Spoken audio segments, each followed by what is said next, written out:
ওই যে দেখতেছেন একটা গরু, সে শরবত খাওয়ার জন্য শরবত আলার কাছে গেছে।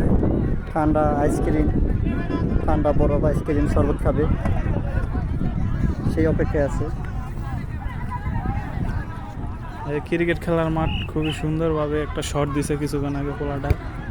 আর সব জায়গায় শুধু ফুটবল আর ফুটবল, একটা মাত্র এখানে ক্রিকেট খেলে আর সবখানে ফুটবল খেলতেছে। আমার কাছে সত্যি ভালো লাগছে। আর বন্ধু ইমন, তোমার এই মাঠে আইসা তোমার অনুভূতি কিরকম একটু বলো দেখি। এই মাঠে আজকে প্রথম আসছি আমি, ইজতেমার মাঠেও আসা হয় না ওইভাবে।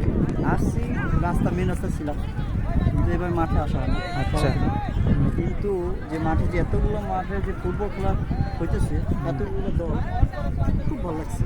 আমার ফেভারিট খেলাই ফুটবল, আমার আচ্ছা। খুব ভালো লাগছে। ঠিক আছে, হ্যাঁ, এখন চিন্তা করতেছি কোন পাশে কোন খেলাটা দেখি। অবশেষে কিন্তু আমরা ছোট বাচ্চাদের খেলা দেখি। ঠিক আছে, ঠিক আছে, ওইখানে ছোট এটা কাটতে দিই। ইজতেমার মাঠটা অনেক বড়, ঘুরে ঘুরে দেখানোর চেষ্টা করতেছি। অনেক সুন্দর একটা মাঠ, ঢাকা শহরের মধ্যে। বিশ্ব ইজতেমা এখানেই হয়, অনেক বড় মাঠটা। ঠিক আছে, আজকের মতো ভিডিওটা এখানে অফ রাখলাম। দেখা হবে পরবর্তী কোনো ভিডিওতে।